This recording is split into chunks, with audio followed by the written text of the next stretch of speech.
Hello, guys. Welcome to our first video of Chapter 4 in the 81 Months of the Dao De Jing.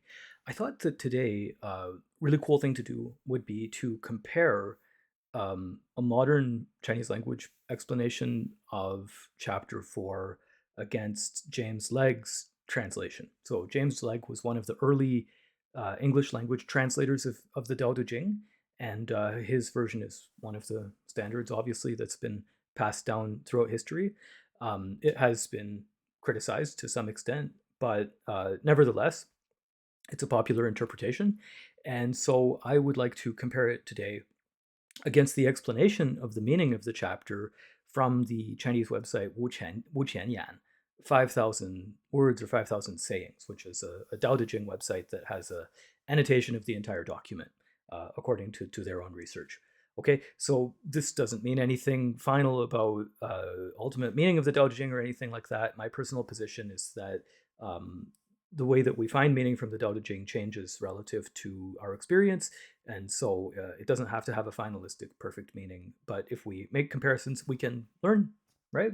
And learning about the meaning of the Dao De Jing could help us to make better informed decisions about how we wish to apply it to our lives. Okay, so we're going to start by reading a passage from Legg, which I have on my handy dandy pocket-bound supercomputer, in other words, my cell phone.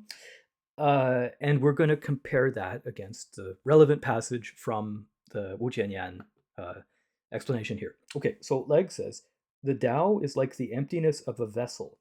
So they say on the website, 大道是数孔无形的.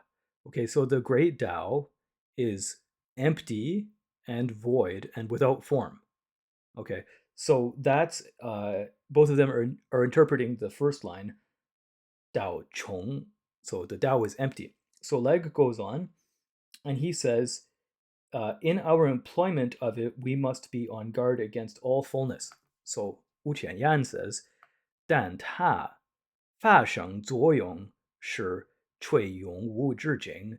So it says, however, it's when it occurs, its activity at the time it occurs, nevertheless, is a kind of eternally occurring phenomenon, eternally occurring activity. Okay, so just to head off some potential confusion, they're not saying that Tao is a phenomenon, but what they're saying is what the function or the purpose of the Tao is an eternally occurring thing, right? It's the pre-phenomenon phenomenon.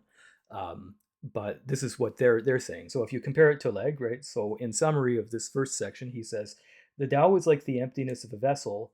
In our employment of it, we must be on guard against all fullness. Okay, so we're dealing with the section of text that says, 道穷而用之火不盈. So my reading of it is 道穷. He says it's like an empty vessel. I'm not sure that we have. I'm not sure this is a perfect interpretation, but let's go with it. Chong from the modern Chinese perspective means to be to like flush through something or penetrate something. Here they say chong means shuar bu man, right? Empty and not full. Okay, so chong here they say is compared against ying, which means man, which means full. So the idea here is we're making a comparison against empty state and a full state, right? So that's their basic contention. So in their estimation, 大道是空是无形的, the great Tao is empty and without form, 但它发生作用是吹永无止境, right? So when it occurs, this is like something that occurs eternally. In other words, it's totally empty, it's totally without character, and yet it's always occurring. So they don't have any opinion that it's us who is guarding against not being full, right? So because if you compare it right to the original text, it says 刀虫二永之火不盈, right? So 火不盈, huo in this context is like saying however, and then 不盈 means not full, right? So 刀虫二永之火不盈 means the Tao is empty, but its use, right, can never be finally filled, right? It's not possible to use the Tao to the end of its use, right? Because this emptiness allows it to be eternally contained. This is the basic rationale of kind of how this explanation is working. So then the next section, Legg says, uh, how deep and unfathomable it is, as if it were the honored ancestor of all things. This Wu Qianyan, they say, uh, 踏入深渊一样广大，像是世间万物的宗主. Okay, so what they say is, it seems like the deepest and most remotely deep thing. That's how big it is, right? And then at the same time, it appears in this. It is the um, ancestor. It's the number one ancestor of all of the myriad things in the world, right? So it's before everything else. So again, comparing that to Legg, he says, how deep and unfathomable it is, pretty reasonable. It's as if it were the honored ancestor of all things. So I think it's very reasonable. 宗主, right? Probably could be also is honored ancestor is a pretty reasonable translation there. Okay, the next, so that's for 缘起四万物之宗. So yuan means like an abyss, right? A really, really deep place. Wan wu, the myriad beings, and zong means ancestor, right? So that's the line they're commenting on there. Now, the next line, which is 搓起 rei. So 搓 means to make something blunt, and then rei means like a sharp point. Okay, so Legg says we should blunt our sharp points. Now here they say 踏不显露锋芒. So 不显露 means it doesn't show. It doesn't show, right? Xian means something's conspicuous. Lu means something like it appears, right? And so then fengmang means like the point of something, like the point of a pencil or the point of a knife. So what they're saying is the Tao doesn't show its point, right? The Tao doesn't show where it emerges from. I think that's what they're saying. Then for the next line, which is jie qi fen. So jie qi fen is a very basic translation. Jie means to untie, unbind, or like clarify something. Like you can, anyway, you get the idea there. So that, and then fen means to be bound or to be tied up or to be otherwise impeded. So Legg, he says, unravel the complications of things, and then Wu Qianyan, they say 接触世间的纷乱. Okay, so unbind unbind and remove the sort of 纷乱 means like chaotic situation or sort of bound up nature of the world. Okay, so again, I think they're reasonably close to each other there. The next line is 和气光. So 和 means to harmonize, and 光 means like the light or like the shining of light, right? And so Legg, he says, we should attemper our brightness. In other words, attemper is kind of an old sounding word, right? But it means we should, reduce the extent to which we manifest outwardly, approximately. And here it says, 手敛他的光耀. Okay, so again, 收敛 means to restrain, so same kind of idea. Ta.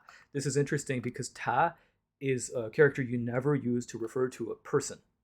So ta means it. So in the Chinese language, there's three uses of ta. Ta means him. Ta, same pronunciation, means her. And ta means it, as in belonging to something which is not human. And so in regard to, they're all the same pronunciation, all first tone, but they have totally different meanings. So if you write down the wrong ta, then you end up with a different meaning. One can be masculine, one can be feminine, and one can be an object. This is the one which is exclusively used for objects, not for people. And so here it's pretty exclusively saying 收敛它的光耀, right? Restrain its brightness. It must be referring to a non-human thing. It's not about your or my or his or her. It's this thing that they're talking about, which I presume they mean the Tao. So I think that there's a difference there between this version and Leg's version. Now Leg goes on to say, um, and bring ourselves into agreement with the obscurity of others. Now that's for Tongqi Chen. Tongqi Chen means, well, okay, Tong means together, Chen means dust, so together with the dust. Um, their version is Huan Tong Ta Yu Shi Yu Chen Shi. Okay, so Huan means mix, Tong means together, Ta it's, Yu Chen Shi, the dust of the world or the dusty world. Okay, so in this regard, um, I think they're saying it's the Tao which is mixed with the dusty world. Now, let's look at the next part. 占席四活存. Okay, so I would probably translate that as profound. Profound, it seems to be profoundly contained. That would be sort of my take. Leg, he says, how pure and still the Tao is. That's also, I think, reasonable. Jan means like clear sometimes, right? So maybe that's pretty reasonable. How pure and still the Tao is. They don't. The Dao De Jing originally doesn't mention Dao anywhere there. Cun means to contain. So Jan, right, in clarity, and then Cun, it's contained, right? That would be, I think, a pretty reasonable, very like sort of basic direct translation. But Leg says basically, okay, it's pure and etc. So their interpretation is ta, again, it's 看起来 appears to be 又隐数无 deep and hidden, void and without being, 却有实际存在. However, it's certainly contained, right? So what they're saying is the meaning here, probably of Jan, of clear, is that the Tao is like totally empty, right? But nonetheless, it's still present, right? That's what they're trying to say. Again, I don't think it's in conflict with Leg's translation at all. The next line from the Dao De Jing is 吾不知谁子想地之贤. So 我 means the person writing the text, myself. 不知 doesn't know. 谁 who is it, right? 子 means child, and then 想 means imagine or image. Di means the deity, basically, high god, right? It sounds like emperor, but it's the name of the highest deity of that time. And then 智贤, xian means before. So I don't know who child it is, but it seems to have existed before God. I imagine it existed before God, but not not God in the Abrahamic sense, but in the sense of like the Shang dynasty and Zhou dynasty. Their sort of government religions venerated this particular deity called Shangdi. Okay, so Leg, he says, I don't know whose son it is. It might appear to have been before God. Okay, so then in terms of the 5,000 words, they say, 我不知道它是从哪里产生出来的. I don't know where it was created. 好像 I think it feels like 在天地之前就已经有了. Before the God of heaven was present, it was already there.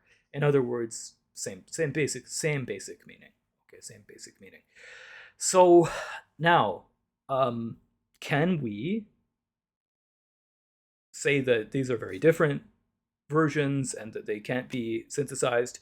Or can we say that these are similar in some ways and they can be synthesized?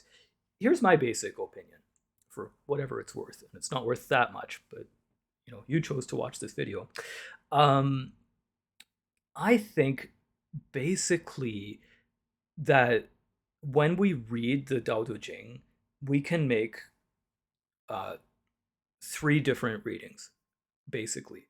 The 3 readings are, number 1, that it's talking largely about in like natural phenomena, right? So the Tao creating reality, and this is the way the Tao works. So in that regard, then um, my impression is that this version on Wu Qianyan is more accurate.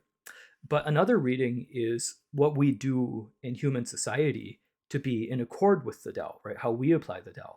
And so in that regard, Leg, where he uses these ideas of like dulling the edges and stuff like that, uh, this is to apply to oneself in order to cultivate the nature of the Tao to become empty like the Tao.